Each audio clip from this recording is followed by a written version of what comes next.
Hello everyone, welcome to AHSEC e-school, and today we are going to discuss the first chapter of your logic and philosophy book of class 12. So the name of the chapter is Nature of Inductive Inquiry, Various Kinds of Induction. So in this chapter we will discuss about induction. Induction or বিভিন্ন types, ইয়াৰ characteristics এইবিলাক কথা এই চেপ্টাৰটোত পঢ়িম। And তোমালোকে ডিডাকশ্যনৰ কথা অলপ চলপ পঢ়ি আহিছা ফাৰ্ষ্ট ইয়াৰত ফাৰ্ষ্ট ইয়াৰত, আৰু এতিয়া আমি ইণ্ডাকশ্যনৰ বিষয়ে বেছিকৈ পঢ়িব পাম এই চেপ্টাৰটোত। ফাৰ্ষ্ট অফ অল আমি চাই ল'ম যে what is the relationship between induction and deduction. ডিডাকশ্যনৰ কথা অকণমান পাইছোঁ আমি, চ' তাৰ লগত বেছ কৰি আমি চাম what is the relationship between these two and what is the necessity of induction, problems of induction. There are different kinds of induction, হেবিলাকৰ বিষয়ে পঢ়িম। What are the definitions, their uses কি হেবিলাক চাম। Scientific and unscientific induction কেনেকুৱা, characteristics কেনেকুৱা হেবিলাক পঢ়িম। Then relationship between scientific and unscientific induction. So there are different topics we will discuss in this chapter. So first of all, let's start from introduction. So prathome tumalukor subject to bikhoy dia ase, so we are studying logic. Then when we talk about logic, what is the subject matter of logic? First question is, তোমালোকক কোনোবাই সুধিব পাৰে যে এতিয়া history হওক, political science হওক, সেইবিলাকৰ এটা জানো আমি সৰুৰ পৰা পঢ়ি আহিছোঁ যে হিষ্ট্ৰীত আমি আগৰ কথাবিলাক, পাষ্টৰ কথাবিলাক পঢ়োঁ বা এনেকুৱা, বা পলিটিকেলত আমি পলিটিক্সৰ কথা, ৰাজনীতি কেনেকৈ হয় এইবিলাক কথা পঢ়োঁ। কিন্তু logic and philosophy is kind of a new subject to you, তোমালোকে নতুনকৈ পাইছা। চ' কোনোবাই সুধিব পাৰে যে what do you study in logic, what is the subject matter of logic? So the main subject matter of logic is reasoning. We talk about reasoning in this subject. Reasoning to কি হয়? Reasoning is a process by which we pass from something known to something unknown. For example, আমি guess কৰি লওঁ কিবা এটা চৰাই দেখিলা তোমালোকে, and it looks like a particular bird you already know. ঠিক আছে, চৰাইটো যেনিবা কাউৰীৰ নিচিনা দেখাত, কাউৰী তুমি চিনি পোৱা, সেইকাৰণে তুমি ক'ব পাৰিছা যে it looks like a crow. তো তেনেকুৱা আমি এটা নজনা বস্তুৰ পৰা আমি এটা জনা বস্তুৰ পৰা এটা নজনা বস্তু যেতিয়া জানিব পাৰোঁ সেইটো কি কয়? ৰিজনিং বুলি কয়। ঠিক আছে, so যদি definition সুধে what is reasoning? Reasoning is a process by which we pass from something known to something unknown. And তোমালোকৰ question হ'ব পাৰে যে লজিক আমি যিটো সাবজেক্ট পঢ়ি আছোঁ, what kind of subject is it? তো তাৰ এনসাৰটো হ'ব it is a normative science. যদিও আমি হিউমেনিটিজ বেকগ্ৰাউণ্ডত এই সাবজেক্টটো পঢ়ি আছোঁ, but still it is considered as a science subject and logic is a normative science. Okay, মনত ৰাখিবা। আৰু তোমালোকৰ কুৱেশ্যন হ'ব পাৰে যে what is the aim of logic? আমি যে লজিক পঢ়ি আছোঁ তাৰ এইমটো কি? What we will get after reading this, after studying this? So the aim of logic is to attain truth. আমি কিবা এটা বস্তুৰ সত্যতাটো জানিবলৈ চেষ্টা কৰোঁ। We want to know the truth. So the main aim of the subject is to attain truth. ঠিক আছে, তোমালোকে মনত ৰাখিবা কুৱেশ্যন হ'ব পাৰে। Okay, fill in the blanks আহিব পাৰে বা কি MCQ টাইপতো আহিব পাৰে। So' don't get confused with aim and subject matter, both are different things. Aim is to attain truth, but the subject matter is reasoning.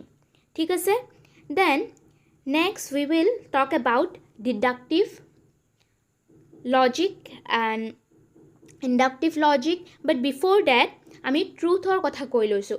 Truth আমি attain কৰিব লাগিব, truth, right? So' truth are of two types. আমি সত্যতাকো দুটা টাইপছত ভাগ কৰিব পাৰোঁ, formal truth and material truth. মনত থাকিব, what are the types of truth? Formal truth and material truth. Then when we talk about deductive logic, it deals with formal truth. Okay, and inductive logic deals with material truth. Inductive যিটো logic আছে সেইটোত আমি বেছিকৈ proof কৰিব পাৰোঁ বস্তুবিলাক. Okay, that's Y it deals with material truth.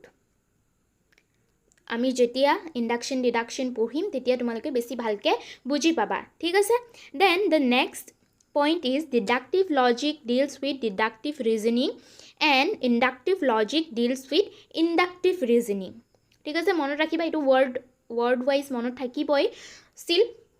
আৰু যেতিয়া তোমালোকে ডিডাকশ্যন ইণ্ডাকশ্যন ভালকৈ বুজি পাবা then you will understand this line.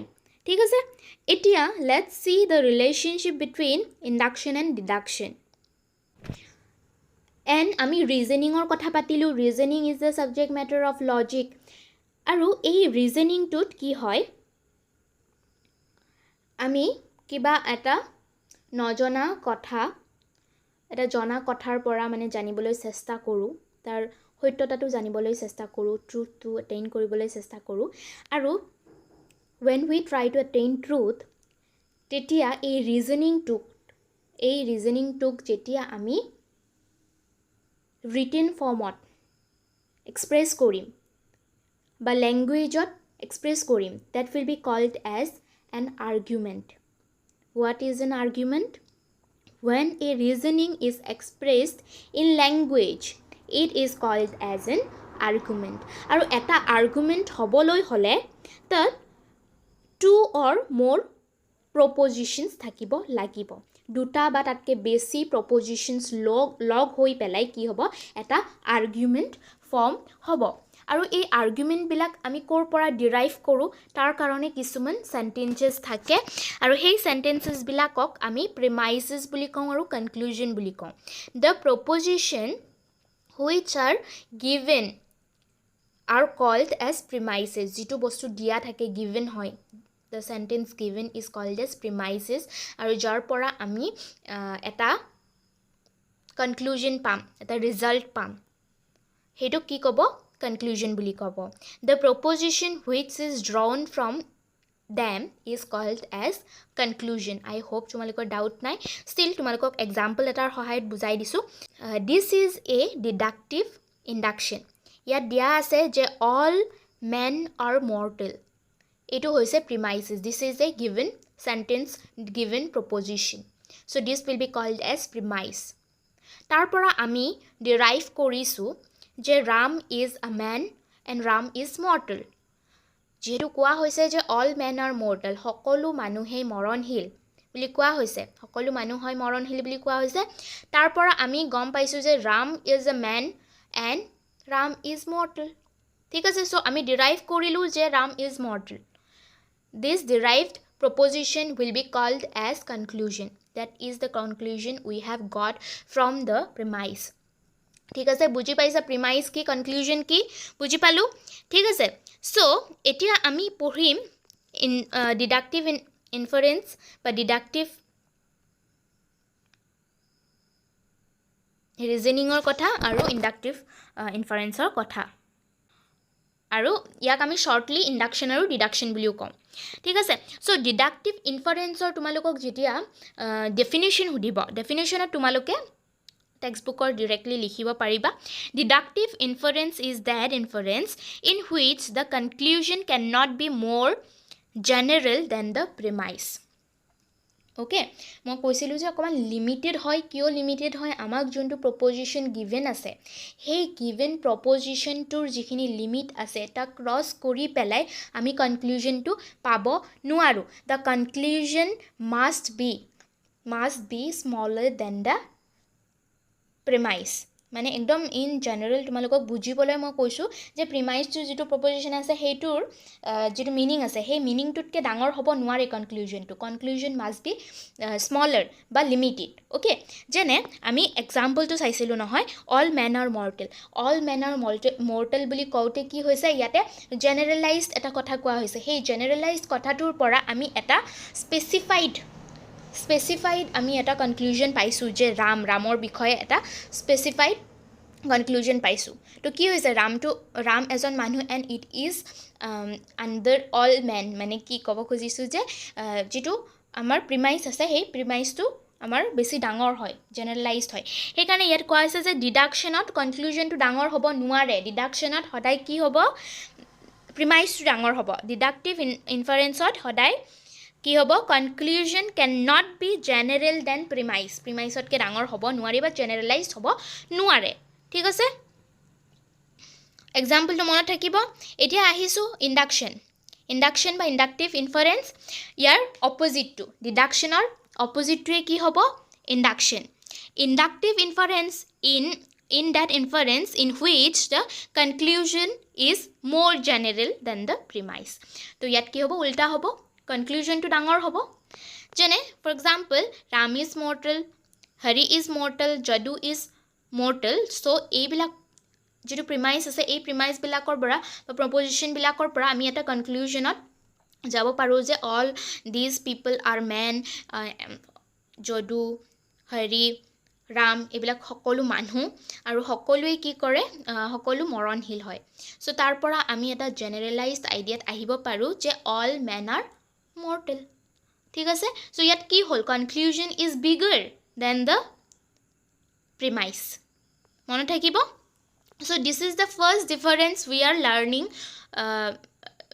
Learning deduction আৰু ইণ্ডাকশ্যনৰ আহিব তোমালোকক ডিফাৰেঞ্চ লিখিব আহিবই আগমন নিগমনৰ ইণ্ডাকশ্যন আৰু ডিডাকশ্যনৰ আৰু ইণ্ডাকশ্যন ডিডাকশ্যনৰ বহুতো ডিফাৰেঞ্চেছ আছে তোমালোকৰ পইণ্ট ৱাইজ দিয়া আছে ফাৰ্ষ্ট পইণ্টটোৱে আছে এই কথাটো কনক্লুজনৰ কথাটো এতিয়া ছেকেণ্ড পইণ্টটোত আহিছোঁ আমি in deductive inference we pass from the general to a particular or from the general to the less general proposition same কথা হয় but we are writing it in a different way তো কি হৈছে আমি ডিডাকশ্যনত কি কৰোঁ এটা জেনেৰেল কথাৰ পৰা এটা স্পেচিফাইড কথালৈ বা পাৰ্টিকুলাৰ বা লেছ জেনেৰেল কথালৈ কি কৰোঁ কনক্লুজনটো লৈ আহোঁ কিন্তু ইণ্ডাকশ্যনত অপজিট হয় আমি পাৰ্টিকুলাৰ প্ৰপজিশ্যনছবিলাকৰ পৰা এটা জেনেৰেলাইজড বা জেনেৰেল প্ৰপজিশ্যন পাবলৈ চেষ্টা কৰোঁ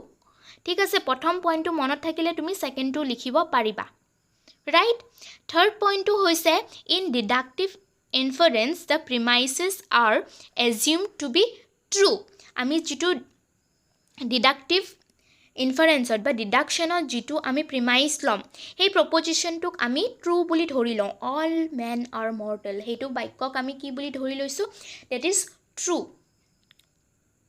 উই assume it to be true আৰু তাক আমি প্ৰুভ কৰিবলৈ চেষ্টা নকৰোঁ এজিউম কৰি লওঁ but we don't try to prove it we are not concern with the material truth of the premise আমি ট্ৰাই নকৰোঁ তাৰ ট্ৰুথটো প্ৰুভ কৰিবলৈ but in an inductive inference the premises are true as a matter of fact কিন্তু ইণ্ডাকশ্যনৰ ক্ষেত্ৰত প্ৰিমাইচেছবিলাক true হয় আমি এজিউম কৰি নলওঁ ডেট ইজ ট্ৰু বিকজ যিটো অবজাৰভেশ্যনৰ থ্ৰু দি আমি ফেক্টছবিলাক পাম সেই অবজাৰভেশ্যনবিলাক কি হয় চাইণ্টিফিক হয় বা বেটাৰ হয় মেটেৰিয়েলি ট্ৰু হয় আমি ইণ্ডাকশ্যনৰ প্ৰিমাইজবিলাক যেতিয়া একচেপ্ট কৰোঁ সেই প্ৰিমাইজবিলাক অলৰেডি আমি ট্ৰুথটো চাই লওঁ হয় নে নহয় মেটেৰিয়েলি ট্ৰু হয় নে নহয় এইটো চাই লওঁ সেইকাৰণে ইয়াৰ ইণ্ডাকশ্যনৰ প্ৰিমাইজবিলাক কি হয় ট্ৰু হয় মেটেৰিয়েলি কিন্তু ডিডাকশ্যনৰ ক্ষেত্ৰত তাৰ ট্ৰুথটো আমি বিচাৰ নকৰোঁ ঠিক আছে next point is deductive inference aims only at formal truth but inductive inference aims at both formal and material truth আমি পালোঁ যে there are two kinds of truth material and formal when we talk about deduction we only see the formal truth but in case of induction we see both formal and material truth মনত থাকিব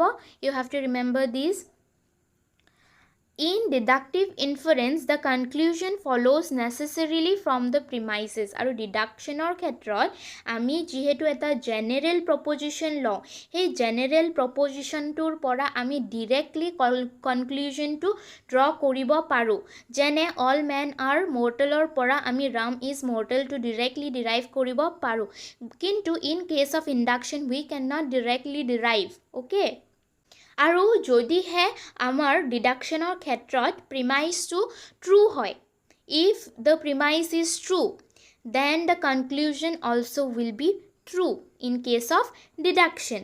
কিন্তু ইণ্ডাকশ্যনৰ ক্ষেত্ৰত কি হয়, আমাৰ প্ৰিমাইচেছবিলাক particular হয় বা লেছ জেনেৰেল হয়। সেই পাৰ্টিকুলাৰ এটা কথাৰ পৰা আমি এটা জেনেৰেল অবজাৰভেশ্যনত আহোঁ, জেনেৰেল কনক্লুজনত আহোঁ। সেই কনক্লুজনটো যে সদায় সঁচা হ'ব সেইটো মানে it's not mandatory, it's not necessary. For example, আমি যদি এনেকৈ এটা এক্সাম্পল লওঁ যে Ram loves sweet, Jadu loves sweet, মধু loves sweet, তিনিওটাই মিঠা খাই ভাল পায়, মিঠাই খাই ভাল পায়। তাৰ পৰা যদি আমি এটা কনক্লুজনত আহোঁ যে all men love sweet, it is not true, right? So ইণ্ডাকশ্যনৰ ক্ষেত্ৰত আমি যিটো প্ৰপজিশ্যনৰ পৰা কনক্লুজনটো পাওঁ, that is not necessarily truth, okay? আৰু ইণ্ডাকশ্যন ডিডাকশ্যনৰ বহুত ডিফাৰেঞ্চেছ আছে, though both are very different from each other, তথাপিও দুটাই কি হয়, সাপ্লিমেণ্টাৰী ইন নেচাৰ হয়। ডিডাকশ্যন আৰু ইণ্ডাকশ্যন আৰ সাপ্লিমেণ্টাৰী প্ৰচেছেছ, দুটাই দুটাকে হেল্প কৰে, বুজি পাইছা? কাৰণ চোৱা, এটা যদি আমি ডিডাকশ্যনৰ পৰা কনক্লুজন পাইছোঁ, ডিডাকশ্যনৰ পৰা যদি এটা কনক্লুজন পাইছোঁ, সেই কনক্লুজনটোক আমি ইণ্ডাকশ্যনৰ প্ৰপজিশ্যন হিচাপে, প্ৰিমাইজ হিচাপেও ইউজ কৰিব পাৰোঁ। সাপ্লিমেণ্টাৰী হিচাপে দুটাই দুটাকে হেল্প কৰে। ডিডাকশ্যন আৰু ইণ্ডাকশ্যনৰ প্ৰিন্সিপলবিলাক ডিফাৰেণ্ট হয়, প্ৰিন্সিপলটো ডিফাৰেণ্ট হয়, সিহঁতৰ প্ৰচেছটো ডিফাৰেণ্ট হয়, বাট ষ্টিল দুটাৰে বহুত ৰিলেশ্যন আছে। আৰু দুটাই দুটাৰ ওপৰত বহুত ডিপেণ্ডেণ্ট হয়। কিয়? কাৰণ ফৰ এক্সাম্পল ডিডাকশ্যনৰ যিটো আমি জেনেৰেল চেণ্টেঞ্চ ল'ম, সেই জেনেৰেল চেণ্টেঞ্চটো বা জেনেৰেলাইজ যোনটো প্ৰিমাইজ থাকিব, প্ৰপজিশ্যন থাকিব, সেই প্ৰপজিশ্যনটো ক'ৰ পৰা ডিৰাইভ কৰা হ'ব? ইণ্ডাকশ্যনৰ পৰা ডিৰাইভ কৰা হ'ব। যেনে ৰাম, মধু, যদু আৰ মৰ্টেল, তাৰ পৰা আমি পাইছোঁ all men are mortal, right? চ' সেই অল মেন আৰ মৰ্টেলটো আমি ডিডাকশ্যনত ইউজ কৰিম, ৰাইট? ডিডাকশ্যনত জেনেৰেল চেণ্টেঞ্চ হিচাপে, জেনেৰেল প্ৰপজিশ্যন হিচাপে ইউজ কৰিম। সেই জেনেৰেল প্ৰপজিশ্যনটো ক'ৰ পৰা পালোঁ? আমি ইণ্ডাকশ্যনৰ পৰা পালোঁ। ইণ্ডাকশ্যনৰ পৰা পোৱা প্ৰপজিশ্যনটোকে আমি ডিডাকশ্যনত আকৌ ইউজ কৰিম প্ৰিমাইজ হিচাপে, কনক্লুজনটোক আমি প্ৰিমাইজ হিচাপে ব্যৱহাৰ কৰিম। সেইকাৰণে দুটাই কি হয়, বহুত ৰিলেটিভ হয়, সাপ্লিমেণ্টাৰী টু ইচ আদাৰ হয়। That's why we can say that deduction and induction are interdependent. Question হ'ব পাৰে যে why deduction and induction are called as interdependent? তো ইয়াৰ এনচাৰটো হ'ব এইটো। যদিও they have many differences, তথাপিও they are supplementary to each other. তাৰপিছত এনেকুৱা হয় যে আমি ডিডাকশ্যনত ইণ্ডাকশ্যনৰ কনক্লুজনবিলাক প্ৰিমাইজ হিচাপে ইউজ কৰোঁ। এইবিলাক পইণ্টছ দি পেলাই আমি প্ৰুভ কৰিব পাৰোঁ যে deduction and induction are interdependent. ঠিক আছে, তো এইখিনি লিখিলে হ'ব। Then we will study about the necessity of induction, then the types of induction, scientific, unscientific, etc. এইবিলাক আমি ডিছকাছ কৰিম আৰু অকণমান কুৱেশ্যন ৱাইজো ডিছকাছ কৰিম। এণ্ড ইয়াৰ যিটো চামাৰী পাৰ্ট আছে, সেই চামাৰী পাৰ্টটো তোমালোকে ধুনীয়াকৈ পঢ়ি চাবা, because while you are writing the answers, the summary part will help you, because directly বহুত answers তাতে আছে। Let me show you. চোৱা, ইয়াত যিটো চামাৰী পাৰ্ট আছে তাতে ডিৰেক্টলি দিয়াই আছে ৰিজনিং, হোৱাট ইজ ৰিজনিং হ'ব পাৰে, then you can directly write from here. তাৰপিছত ইয়াত চাইণ্টিফিক আৰু আনচাইণ্টিফিক এইবিলাকৰ ডিফাৰেঞ্চবিলাকো ধুনীয়াকৈ দিয়া আছে। বা ইণ্ডাকশ্যনৰ টাইপছ সুধিলে যেনিবা, what are the types of induction, directly ইয়াত দিয়া আছে। There are 3 types of induction, scientific, unscientific and analogy. তো এইবিলাক বস্তু তোমালোকে ডিৰেক্টলি ইয়াৰ পৰাও লিখিব পাৰিবা। If they are asking the characteristics of scientific induction, you can directly write from these points. Okay, ভিতৰৰ পৰা লিখিলেও হ'ব। তোমালোকে যদি অকণমান এড কৰিব বিচাৰা, ভিতৰৰ পৰা পইণ্টছবিলাক এড কৰিব পাৰা। বাট যদি তোমালোকৰ কম মাৰ্কছৰ কাৰণে আহিছে, then you can directly write from here. ইয়াতে ধুনীয়াকৈ দিয়া আছে, ঠিক আছে। We will discuss about all these in our next class. বহুত বেছি দীঘলীয়া নকৰোঁ ভিডিঅ'বিলাক, আৰু I hope this video' will be helpful for you আৰু তোমালোকে জনাবা মোক কেনে পালা this is the first video' and do let me know' তোমালোকক লাগে নে নাই এনেকুৱা ভিডিঅ' মানে বহুতে মোক কৈ আছিল যে ইংলিছ মিডিয়ামৰ ষ্টুডেণ্টছখিনিৰ কাৰণে বনাব লাগে লজিক এণ্ড ফিলচফিৰ মানে এভেইলেবল নাই ইউটিউবত so' I thought like I will try so' ক'বা যে তোমালোকৰ হেল্প হৈছে নে নাই আৰু লাগে নে নাই এইটো এনেকুৱা ধৰণৰ ভিডিঅ'ছ ঠিক আছে we will meet in next video' thank you for ৱাচিং ফ্ৰেণ্ডছবিলাকৰ লগতো শ্বেয়াৰ কৰি দিবা ভিডিঅ'টো বাই বাই